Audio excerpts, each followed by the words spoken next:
Welcome to It Depends, a sales tax podcast by TaxConnex. I'm your host, Brian Greer. Sales and use tax can be confusing and very overwhelming, but it doesn't have to be. Whether you work in industry or at a CPA firm, or just someone who wants to stay informed about the latest sales tax laws, we've got you covered. Periodically, we'll explore different aspects of sales tax. So whether you're a tax pro or a novice, tune in and join us as we attempt to simplify the complexity of the sales tax world. This is It Depends, because with sales tax, there's rarely just one answer, and often that's our answer to many questions. It just depends.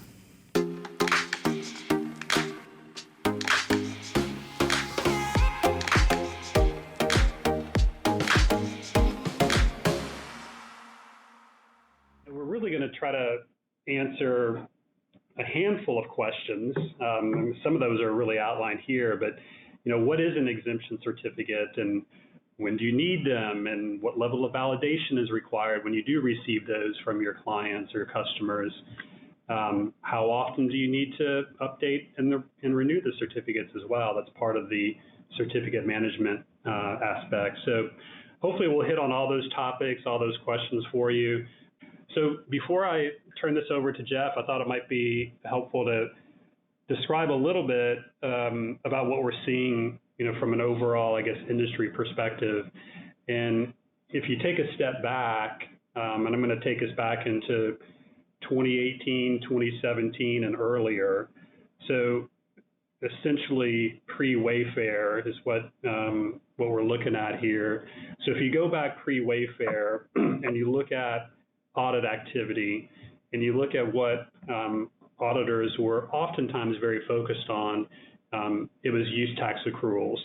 And specifically for the audience that may not necessarily know exactly what I'm referring to, pre-Wayfair, and if a vendor did not have a physical presence in a state, they were not required to charge the applicable sales tax.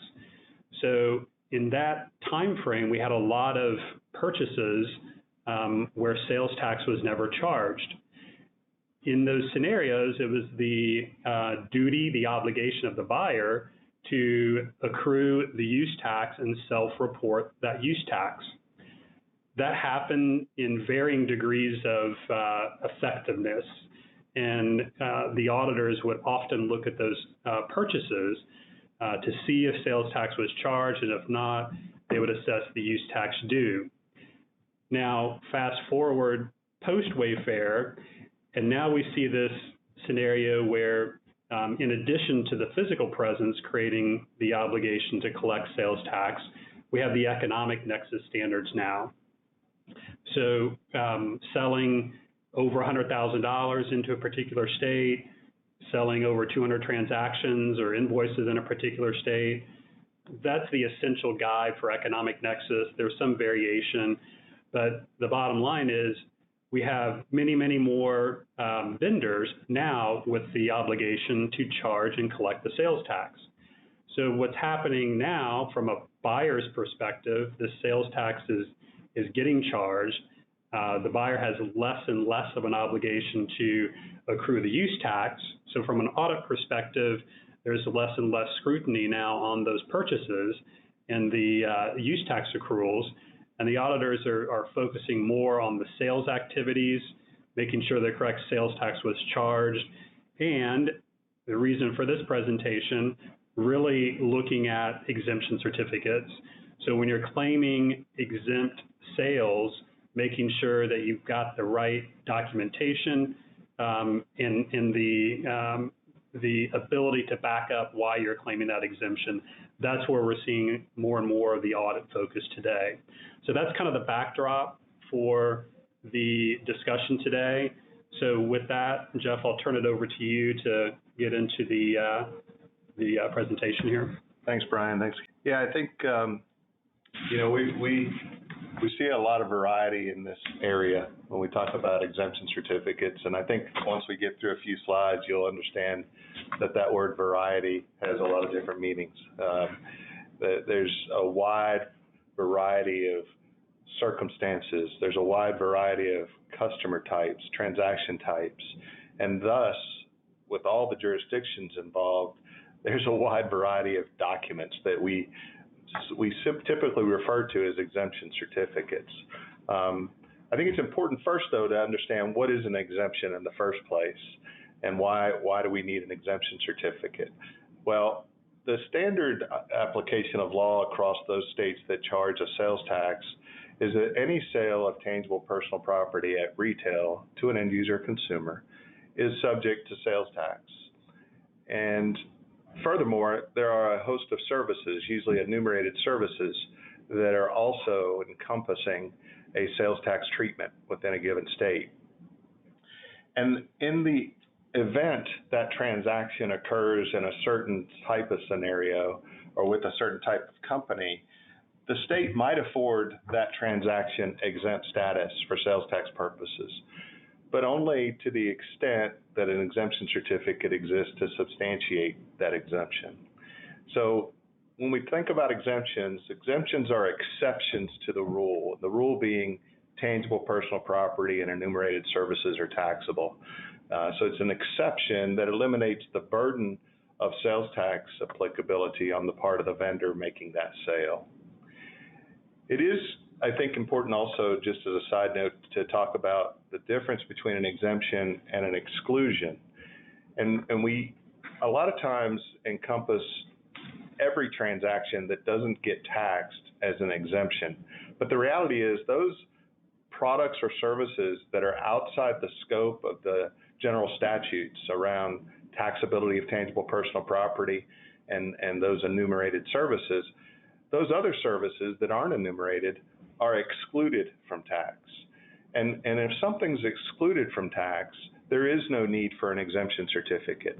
It's never taxable to begin with, and so there wouldn't be a need to prove otherwise. So that's why we have this key sort of descriptive difference between an exemption and an exclusion. At the end of the day, you know, we talk to a lot of companies and work with a lot of companies, obviously, that have challenges around exemption certificates. One of the things that seems to be compelling for a lot of companies is how to ask for exemption certificates or when to ask for exemption certificates. My typical response to that is don't. As the vendor, you don't really have any obligation to request an exemption certificate, and you generally don't want to be in the business of directing a customer down one path or another relative to an exemption. That being said, I also, with all the years I've been doing this and working with different companies, I also get the fact that so oftentimes companies, they already have a sense for their customer base and whether that purchase is going to be exempt or not. They it's sometimes very obvious, or sometimes they just have a good sense. And so they don't want to be in that position where they've charged sales tax on an invoice, and a month later, after they've reported that tax and paid it to the jurisdiction, their customer comes back and says, oh, we're not going to pay that tax. We're exempt. Here's our exemption certificate. So I can understand the compelling argument for a vendor wanting to inquire. And I think it's not a bad idea. I just think there's times when it makes more sense than others. And the time it makes the most sense is when there's somebody engaged in the contract or the sales process. And again, here every company is very different. Somebody doing an online sale or transaction real time isn't going to have this scenario. Somebody doing a large equipment transaction for $500,000 might have this scenario, and that scenario being a sales representative is engaging on a contract basis with a buyer, and at that point in time when they're negotiating or finalize the contract, they can ask for exemption certificates. And the ideal scenario is to get that certificate up front prior to the invoice date. That's the best possible outcome that you can serve. And I think at the end of the day, it's the purchaser's responsibility to determine whether the transaction's exempt and to also determine what the appropriate exemption certificate should be, how it should be completed and filled out and executed, and for which state. And we're going to talk a little bit about some of those things as we get into the presentation today. I think the seller's responsibility in terms of exemption certificates is another area of confusion and sometimes anxiety for clients. You know, some of our clients have been through audits where they thought they exercised due diligence or reasonable sort of care in the acceptance of a certificate, only to find out that something they received from a certain customer did not qualify as a valid exemption certificate. So there's certainly valid reasons to have anxiety around that. What we would like to see companies do is use some level of reasonable diligence when they're looking at a document that's been received for an exemption. And understanding the situsing of that transaction is important, and understanding the nature of that state's sales tax exemption process is also important. Nobody expects you as a vendor to understand all the rules in all the states. And so there's essentially going to be a lot of folks on this call today that say, look, I'm selling into every state in the country. I have no idea what the taxability rules are off the top of my head in a particular state. And thus, I don't necessarily know what their certificate looks like in that state, or what it should look like, and what it should say. And we'll talk a little bit about those basic elements of an exemption certificate here in just a little bit that you need to look for and maybe check off as a precursor to accepting a certificate. But these certificates, you should really find a certificate to have a couple of things on it that make you feel a little less anxious. One of those is a signature of the customer. The other is a statement at the very bottom of that certificate stating that they're executing that certificate in good faith and under the perjury or under the case of perjury, and they would be subsequently liable for any tax that would be associated with that transaction. So you should try to ascertain whether or not your form or your document has that sort of language on it. So that's sort of the concept of an exemption certificate, or an exemption in general, I should say. The exemption is applicable to an otherwise taxable transaction, and it's applicable in certain circumstances, which we'll get into next. The categories of exemptions. The one that's most relevant and prevalent would be resale exemptions. So everything that Walmart is buying to put on its shelves to advertise for sale, they're buying that exempt from sales tax. It's tangible personal property. They're buying it for resale. So they're going to issue a certificate that says they're in the business as a retailer and they're qualified to be able to purchase that item for resale. The second, probably more common scenario, is manufacturing. And so the type of business that this customer is engaged in can make a big difference and make a big impact. Manufacturers is probably one of the largest areas, and they make a ton of purchases. They're buying two key components. One is equipment and tooling and supplies to facilitate manufacturing activities, and the other is raw materials that are incorporated into the finished good. Both of those tend to be exempt in the vast majority of the states, or they receive some form of preferential tax rate. So it's a big area. There's specialized exemptions, very specific, whereas resale is fairly broad, pretty easy to evaluate a resale certificate and validate it because it has sort of a basic element to it. Manufacturing could be a little more complicated, and that's true for companies that really specialize in really unique products, usually machinery and equipment or any type of industrial supply or tool. And the reason it's complicated is because all the states vary to some degree in the scope of their manufacturing exemption. Sometimes it's simply machinery and equipment that directly impacts the manufacture of that product. Sometimes it expands to hand tools and supplies, even cleaning supplies or maintenance supplies, and even forklifts that are taking product at the end of the assembly line from that to the shipping dock. So there's a variety of scopes, I guess, that I would characterize exist across the states. And that makes it challenging for a company that's selling to a lot of customers spread out across a lot of states. Again, we revert back to that good faith effort to try to make sure it's a valid certificate. The last category, let me add to the manufacturing, agriculture. Agriculture can be big in certain parts of the country, as we all know, and if you're a business that serves the agricultural industry, you're also going to find there's a lot of unique exemptions available. It could be anything from tractors used directly in the cultivation of products to feed for livestock, or even medicines and things like that for livestock. So there's just a ton of different varieties of exemptions that are available out there. And then lastly, what type of entity are we selling to from a legal entity structure basis? And that kind of serves to cover those things that include sales to government agencies.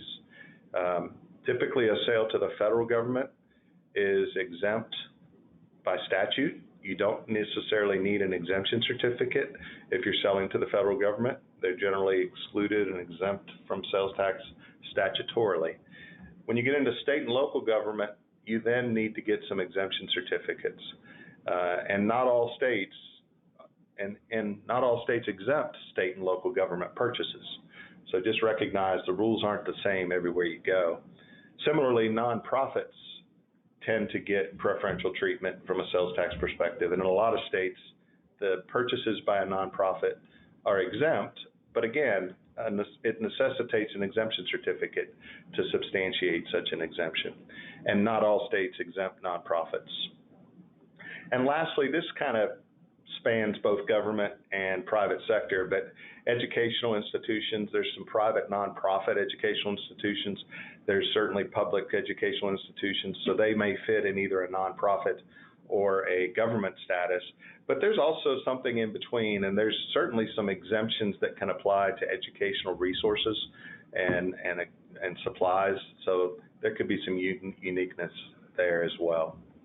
And you might be addressing this later in the discussion, but we've all seen scenarios where we've got this process in place and we're going to charge tax to a customer unless they provide us the exemption certificate. It's kind of the tax policy, good policy to have.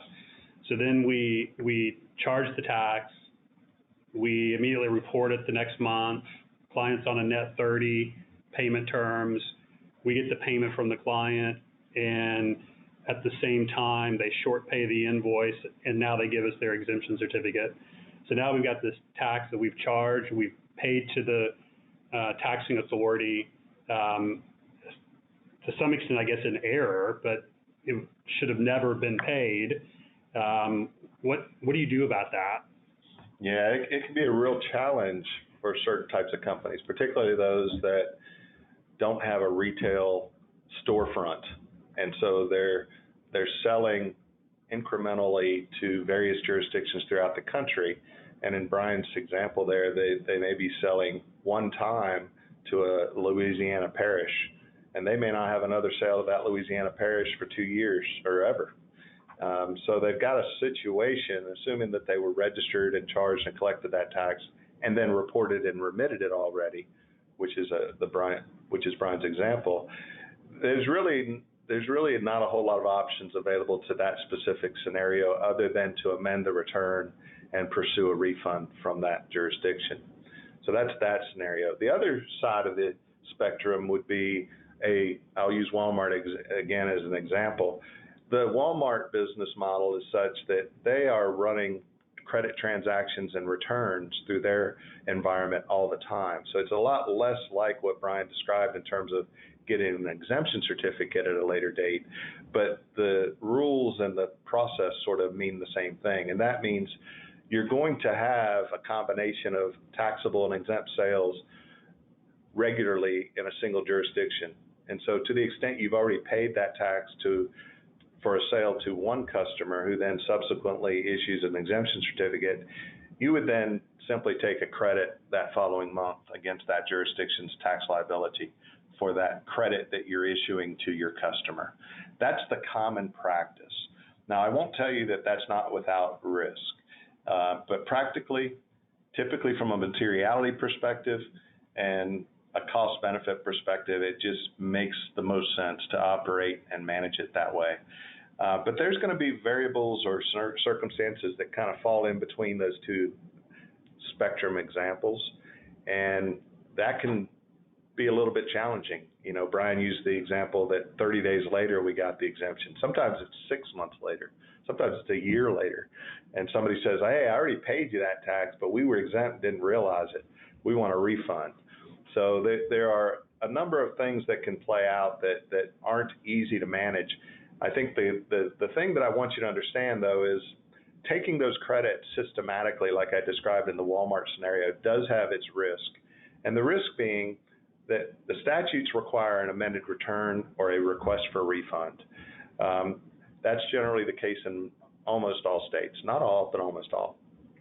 If you operate the way I described and you get audited, as long as both periods, the period in which you charged the tax and the period in which you took the credit, as long as both periods exist in the current audit cycle of the statute of limitations, you're fairly well insulated from any issues. It's very unlikely the auditor is going to make any issue of it. Statutorily, they could probably issue some penalty and interest on that. They could say you erroneously took a credit, but we're going to give you the opportunity to fix it. So it becomes a valid credit during the audit, but we're going to penalize you and charge you interest for that 1 month or how many months that applies. So there is some risk. It's very minimal risk, but I will tell you, I've had a client in the last couple of years that had an extraordinary circumstance that's very similar to what Brian described, and it was in the hundreds of thousands of dollars. And they just so happened to have executed a similar transaction, in a similar fashion as the way Brian described. And what happened was the audit ended up having a statute of limitations that went back to the middle of that transaction, meaning the audit ended before the transaction's original invoice, but it included when they actually absorbed the credit.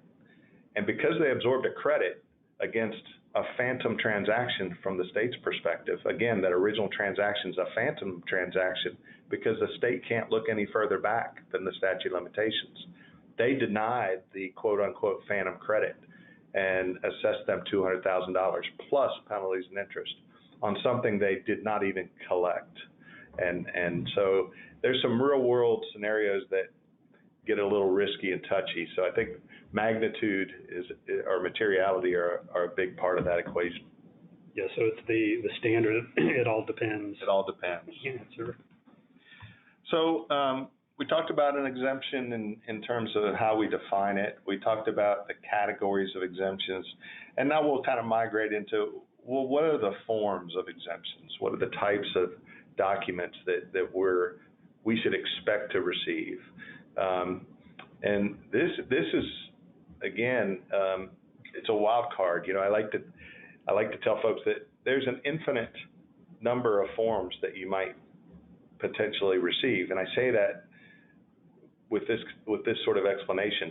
Some states allow you to do a custom form. So if any state allows you to do a custom form, and there's an unlimited number of ways that they can craft that form, and it still qualifies a valid certificate, you can extrapolate that to say there's an infinite number of opportunities or scenarios. But let's walk from the more basic forms of an exemption certificate through to that custom sort of certificate. And the first one that most of us are going to be familiar with, if we are familiar with exemption forms, is what I would call a state-issued form. These are common in states like Florida. Florida's sales tax form is generated automatically or systematically for each customer who's registered. And so it's a standard template form. It's a PDF essentially that can be printed or downloaded from the website and issued to the vendor by the customer. It doesn't have a signature and there's not a date written on the form, but those forms are annual forms. They exist for a year. They expire at 12/31. So if you are working with or selling to a customer who's issuing a Florida resale exemption certificate, you've got to remember that's an annual certificate, and you've got to renew that certificate if it's going to apply to your transactions in the following year. We're going to talk a little bit more about record retention and that kind of stuff here in a little bit. The second more common form would be the states publishing a template. They'll have a form number, but it's a template. It's not filled in. It's not pre-populated with any information. And you can go to the state's website, print out this form, and you fill it in. You know, it's a guide. It's a template that requests specific information. Basically, the information that's the takeaway at the bottom of this slide that you guys are looking at, it's going to have the buyer's name, sales tax ID, the seller's name, the item purchased, the reason for the exemption, then you're going to sign and date it. So that's a typical form, a lot of those floating around out there, pretty safe and really beneficial to receive those just because they're pretty straightforward and easy to interpret. Another thing that's fairly common is what we refer to as the multi-jurisdictional form. It's published by the Multi-State Tax Commission, and what they've done is they've consolidated or gotten agreement from about 34 states to allow a single form to represent a valid resale exemption certificate. And it is really simply a resale exemption certificate. So when I was looking or describing the prior form template that the states administer, there could be multiple forms. There could be a form for manufacturers, there could be a form for exemptions, resale exemptions, there could be a form for nonprofits. Some states have a form that encompasses all of those, and it's just an exemption form. So there's a variety. This multi-state or multi-jurisdictional form is specific to resale transactions. And like I said, it encompasses about 34 states. There's some tricks to it. There's about 4 pages of footnotes on the back end of this thing. And so not a bad idea to familiarize yourself with some of the footnotes. Most of the footnotes are not necessary. But in any case, it's a fairly common form when you're a customer that's buying products that are being shipped across multiple states. So you would expect a Walmart to use a form like this. Walmart typically uses their own form, but you would expect somebody like a Walmart who's buying from a distributor, and that distributor is shipping to 40 different states that the product or service they're going to resell. That's the kind of form that would play out in that scenario. There's also what we refer to as the streamlined sales tax scenario, and streamlined sales tax is basically a consortium of states, about 24 of them that participate, and they have their own certificate that can be used in different transactions. Again, mostly resale, but there's some other exemptions like nonprofits that can apply to that as well. But it's very specific to only those 24 states that fit into the streamlined sales tax program. I already mentioned custom forms. They do come in a lot of flavors and varieties. You know, the way exemptions work, not always predictable. For example, let's say you're building a brand new mall in a district in Colorado. You go to the local district or the government agency, maybe a few levels above, and you say, hey, we're bringing this infrastructure to your city, to your district, and we're going to bring this many jobs, we're going to bring this much value in tax revenue. We need some incentives. We need some help offsetting some of the cost of building this out. And they may say, well, why don't we do this? We're going to just exempt all the material purchases from sales tax. And they'll establish a very specific exemption that'll be issued by that local jurisdiction, and it'll give authorization for the general contractor and probably their subcontractors to take that form and go to Home Depot and buy materials for that project exempt from tax. They usually put pretty good restrictions on the use of the certificate, and it's pretty self-explanatory, but it's very unique. And sometimes our clients will get a certificate like that and go, what the heck is this? Never seen anything like this before. So just know that there's a lot of circumstances under which exemptions can apply and certificates can look a little bit strange. At the end of the day, again, we're trying to think about this from a an acceptance perspective, how do we interpret, how do we evaluate, how do we validate that this is a good certificate? And the takeaway, as I just mentioned earlier, is these key elements that should be a part of most certificates that you're going to receive. Can we accept a resale certificate from a customer who is not registered for sales and use tax within a state if they use another state's ID number on that form? And they've gotten kind of mixed messages. Some states will accept the out-of-state number, other states will deny the out-of-state number. Yeah, Brian got to ask that question knowing the answer, so I appreciate the way he's leading me down the path. Yeah, Brian could be delivering this message as good as I could, I know. Yeah, this is a very complicated area. So there's a simple answer, and that is yes, it could happen. That could be a valid exemption certificate, but not in every state and not in every circumstance or condition. So what Brian was talking about was a drop shipment scenario. A drop shipment is a big headache for a lot of companies these days. And, you know, when Brian kind of introduced the fact that the economy and the market has changed, and there's really a lot more of what we call remote sellers, internet sales, transactions. There's a lot more companies, small players, who have entered the market that are able to use these platforms, marketplace platforms and other platforms to sell. And in a lot of cases, they're not large enough to require that they be registered. And some of their customers are buying product, they're drop shipping it from a distributor, but the distributor has nexus in that state and is registered in that state to which they're shipping. They're required to charge tax unless they get a valid exemption certificate. Again, the vendor in this case, the retailer, isn't registered in that state, isn't required to be registered in that state.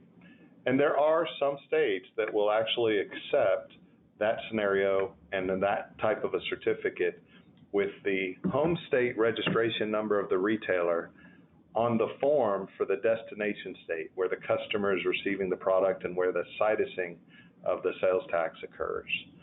Probably didn't answer that as clearly as I would have liked, but it's a good example of why drop shipments are kind of so complicated. They're hard to describe and they're hard to kind of follow. The challenge we also see in drop shipment transactions is one side of that transaction has a pretty good grasp of the law and the applicability of that accepting a certificate from a different state, and the other party to that transaction doesn't have a grasp of that law and isn't going to get comfortable. It's not logical to them, and it doesn't make sense.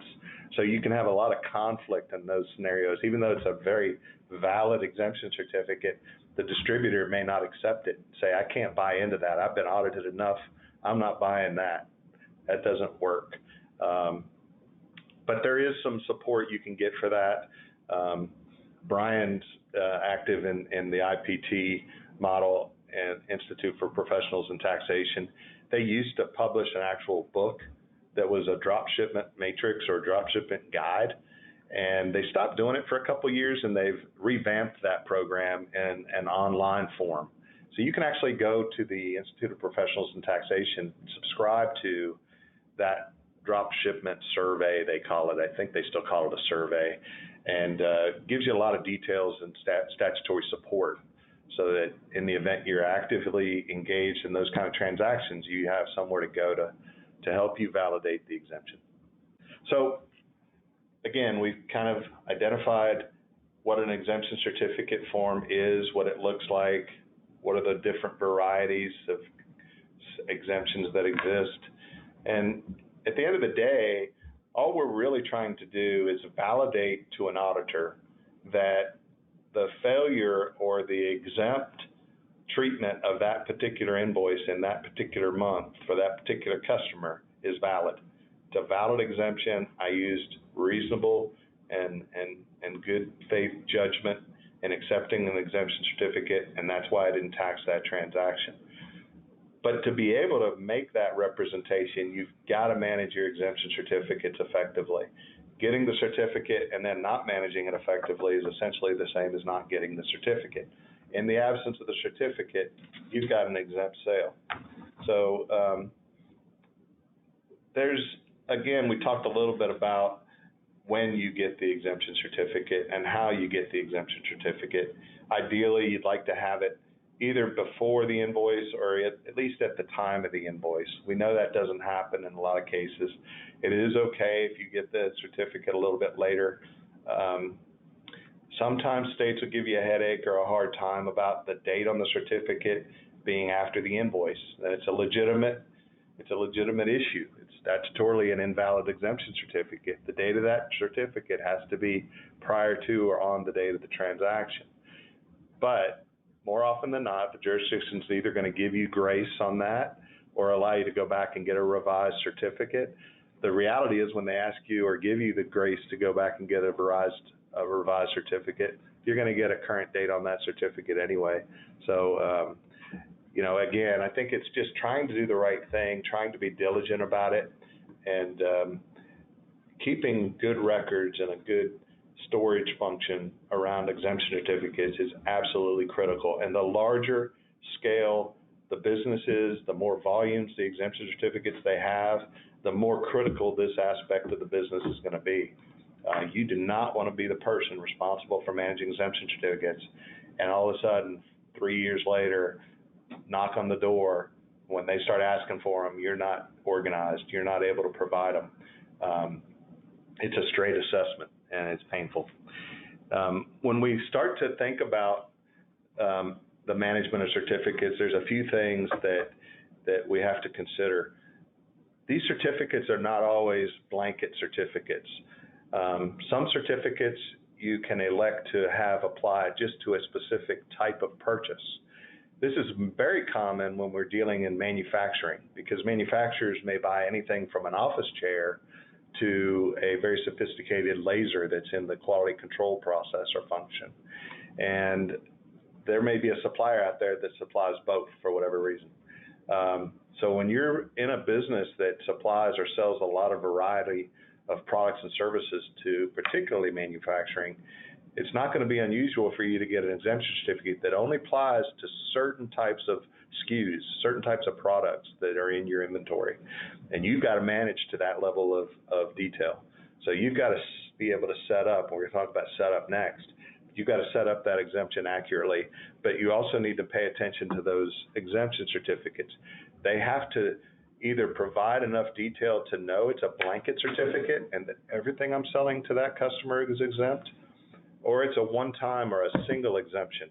And if so, I really need to pay attention to that and make sure that I have that managed to the right level of scrutiny. The other part of the equation is these exemptions can and do expire.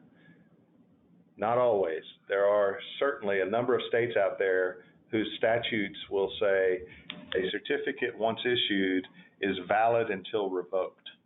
So that basically says some certificates are valid and eternally. We don't like to recommend managing to that level. I think the wise thing to do is to use a 3-year rule, 36 months. At the end of 36 months, you probably should say this certificate has spoiled and I need to get a new certificate. And this is true when you're working with customers that are long-term customers of yours. You're selling to them frequently, periodically, over the course of years. It's a very good idea to get an updated certificate. A couple of things can influence that, even in states that say the certificates are good forever. That company may start buying things that they're not using in the same fashion they used to. They may have changed their business model, or the statutes may have changed, and now the product they're buying it and the way they're using it is no longer exempt. So if you've got at least this 3-year approach, you're at least giving yourself a little bit of protection, and you're always keeping things a little bit fresh. The Florida example I gave earlier, those expire annually. So you're going to, in January or December of every year, you need to prepare yourself to go out and request those exemption certificates. Don't expect your purchasers to update you with new ones. Once they issue them to you, all they care about is not paying tax. They don't care that you decided to not charge them tax erroneously. So be prudent in that regard. And as I talked about earlier, what happens if I don't have a certificate and I do get audited? Most of the states, most of the time, you're going to be afforded an opportunity to go back and get exemption certificates. But just understand that's not a statutory obligation of the state. The states can deny that exemption in the absence of that certificate. They do not have to give you permission, or they can decline to allow you to go back and get an exemption certificate after the fact. So you are at risk. You are liable. It's only through their kind graces and sometimes just logic that they'll let you go back and obtain that exemption. Another conversation we had, I don't know if this will come up maybe in a question, but if it does, I'll answer it in advance. Another question we have is from companies who are operating across all states, but they don't have nexus everywhere. And they'll oftentimes say, look, I don't have nexus in this particular state, or maybe even they do have nexus. They've exceeded this nexus threshold that Brian described under the Wayfair decision. They've exceeded this economic threshold, but everything they sell is to nonprofits, or everything they sell is for resale.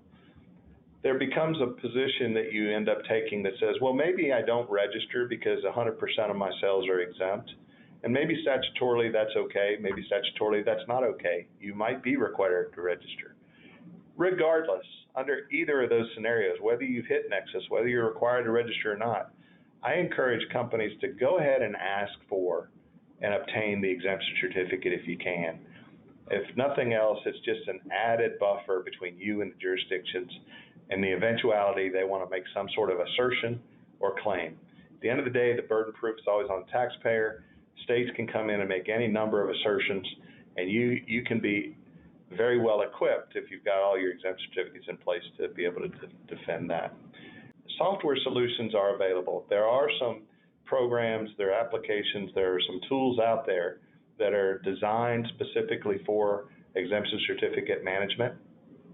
They come in a variety of sizes and flavors. Some are very advanced and serve to assist and facilitate the validation effort on your behalf. Some are very basic, and they're simply retaining or storage type mechanisms to allow you to index and store your exemption certificates for reflection when you need to support an audit. Some of them will integrate with your billing systems such that you can have some decision making happening upon receipt and validation of that certificate. A direct determination is then sent to your billing system to address that transaction. So there's a lot of different tools that might be available. That can be overkill. They're not cheap. And so it's really relevant for those companies that have a ton of exemptions, a lot of variety of transactions through a lot of states. They will end up going down that path. Jeff, a couple of items just to add to what you were describing.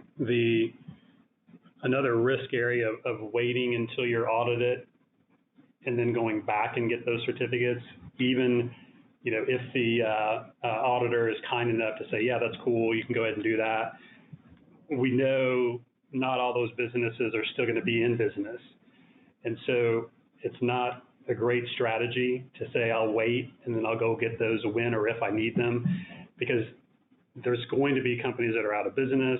There are going to be companies that maybe they're not a client any longer and they have no reason to assist you other than maybe their kindness. So it's just not a good strategy in general.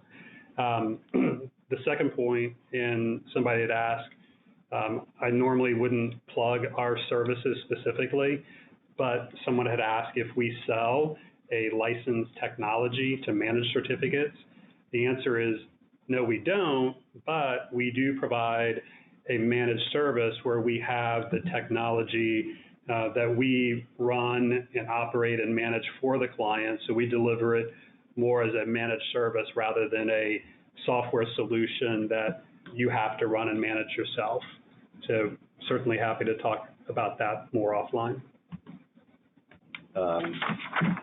And really, I did say that the importance of the exemption certificate is to satisfy or substantiate the exemption under audit, and that's absolutely true. But there's also transactional elements that need to be managed effectively as well. So you've got to translate that certificate into your billing system accurately and appropriately. The drop shipment question earlier was perfect. You can see in the slide here, it's one of the categories. It is essential that not only are you validating the exemption certificate itself, but that you're validating in conjunction with the invoice that's being issued. So I can receive a perfectly valid exemption certificate, but it not really apply to the transaction because the certificate is for California and the ship to location and it's an FOB destination transaction is New York.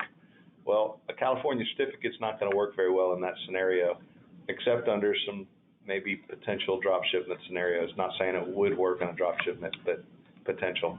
So citusing of the transaction is critical, and citusing rules for sales tax purposes, I'll talk a little bit about that. It's not the purpose of this presentation or the purpose of this discussion today, but I think it's helpful in relation to exemption certificates.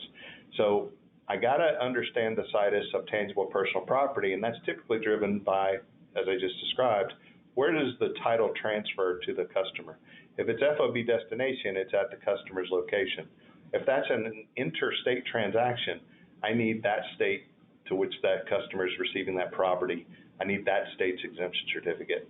Another scenario might be that I'm selling services. How do I tax services if they are taxable in a state? Maybe I'm performing the service in Georgia, where a lot of services, most services aren't taxable, but I'm delivering that service to a state like Hawaii, where a lot of services are taxable. The question then becomes, do I have nexus as the service provider? If the answer to that is yes, typically it's where that benefit of service is received is the citusing point for that sales tax. So if I have nexus as a Georgia service provider in Hawaii and I deliver that service to a Hawaii customer, I'm obligated to either charge that tax or get some form of an exemption certificate. One of the areas that we have a lot of clients that are impacted by this particular area is SaaS, software as a service. It's very common for companies at headquarters to buy 1,000 seat licenses to a particular SaaS product, and they're disseminating those seat licenses out to all their employees across multiple states. How, as the vendor, do you manage that? And that's a very challenging, can be risky, but more challenging than risky. I'm not going to tell you exactly how to do it because there's different scenarios. All I will say is what we typically are looking for, again, is the same thing. The benefit of service is what drives the tax situs. So in essence, it's where all those users are located. Well, I can tell you, we're not going to recommend that you break down a 1,000-seat license into 1,000 different locations across the country and charge tax on every one of those lines separately and differently.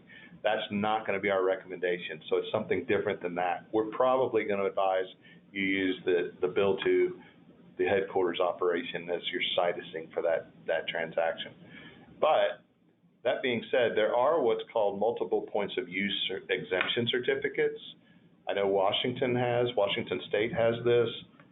Tennessee has a multiple points of use exemption. A number of states do if you really drill down into their statutes.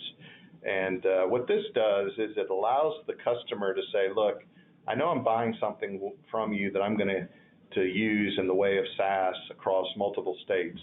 It's not going to be, I'm buying it as a New York customer. SaaS is taxable in New York. But in a lot of the states that my users are located, SaaS isn't taxable. So what I'm going to do is I'm going to issue this multiple points of use exemption certificate, and I'm going to tell you what I'm doing. And I might tell you the percentage that's taxable in New York, and the rest of them I'm going to say is X or not New York, and I'll take on the responsibility of the tax wherever it's taxable. Usually the multiple points of use exemption is 100% exemption. It's taking the responsibility off the vendor and putting it entirely on the purchaser to allocate those seats appropriately and to self-accrue and remit consumer's use tax. So just some weird scenarios and examples of where you need to be cognizant of what that certificate's purpose is as it relates to your invoicing or your transaction. Make sure they're on target with one another. The risk of blanket exemption certificate application can be more challenging in these three scenarios. Nonprofits, there are sometimes things that nonprofits are exempt from, and it's usually products that might go into food products and things that are kind of unique. So just be careful that not always is a blanket exemption going to apply to everything. Manufacturers, I said before, if you're in a business where you sell chairs and you also sell lasers used in quality control type environments, that chair is not being used in manufacturing, and you're not using reasonable diligence in accepting that certificate for that chair. So even though you got a blanket certificate, I would expect or anticipate that a state auditor would challenge you on that and say, you shouldn't have exempted that chair. You should have known that manufacturer wasn't using that chair in manufacturing. And then we've talked again about drop shipments. They are complicated, and you can have a certificate from a customer that doesn't look valid, and it really is. You can have one from a customer that looks valid, but it really isn't. And unless you've really got that drop shipment guide in front of you, or you're using an advisor to kind of bounce those things off of, you can get confused or in trouble pretty quick. Even I don't know the answers off the top of my head. I've read that drop shipment survey I don't know how many times. I don't trust myself. I would go to the survey almost every time. And lastly, the more you can leverage software, some of these things kind of get easier to manage because some of the software elements are constructed such that it keeps guardrails up to keep you from making some of those errors. I think different than a resale certificate, but maybe you can describe what is a direct pay permit and when can you accept that? I love that question because I didn't talk about direct pay permits yet. That's a good one. So a direct pay permit is not a common thing. It typically is only issued to certain companies that have fairly large, expansive operations. They are engaged in any number of activities, including manufacturing to other service and processing type activities. They just buy all kinds of things, and in some cases they're inventorying a lot of things that end up being used in different ways. So they may be buying 1,000 wrenches and putting those in inventory, and 90% of the time the wrench is used to tighten a lug nut on a frame for a vehicle that's being manufactured. So it's on the manufacturing line and it qualifies as manufacturing exempt tooling. The other side of the equation is somebody can easily go into that inventory and pull that wrench and go tighten a light fixture in their office. Now it becomes taxable as just tangible personal property. So what happens is these companies that are in these circumstances, they actually go to the state and apply for a direct pay permit. The direct pay permit allows them to buy anything, virtually anything and everything exempt from sales tax. They then are responsible for accruing and remitting the sales tax. You see it fairly common in Texas with the oil refineries. Most of those oil refineries are under direct pay permits. And direct pay permits don't apply to everything all the time. And companies with direct pay permits don't always execute them. They don't always issue them. So just because you might see a company on a website, because I think Texas would publish all their direct pay permit holders, just because you can see that they're there doesn't mean that you can exempt that transaction. You need to get that direct pay permit in hand. But it is a unique exemption and fairly hard to get, not very common.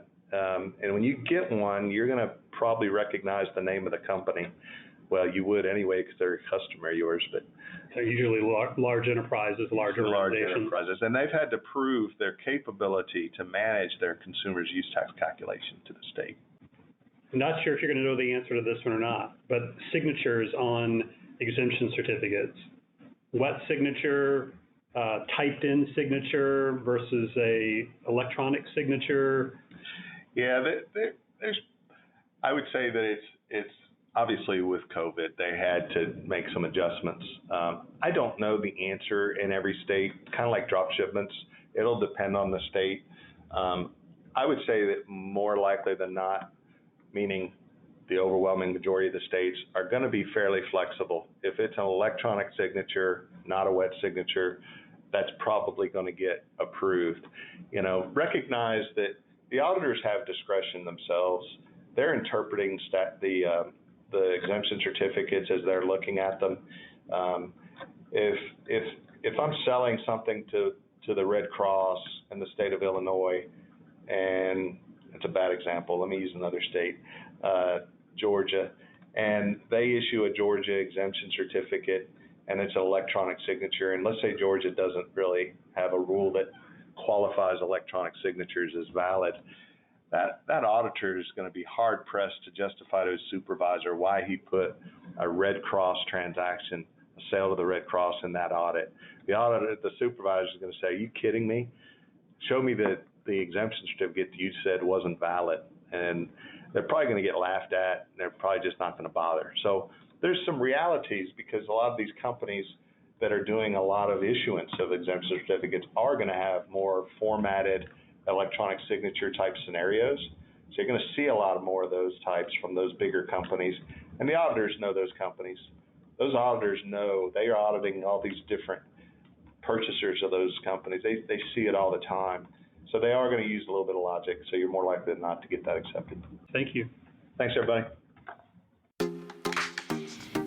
This has been It Depends, with another episode explaining the complexities surrounding sales and use tax. See you next time.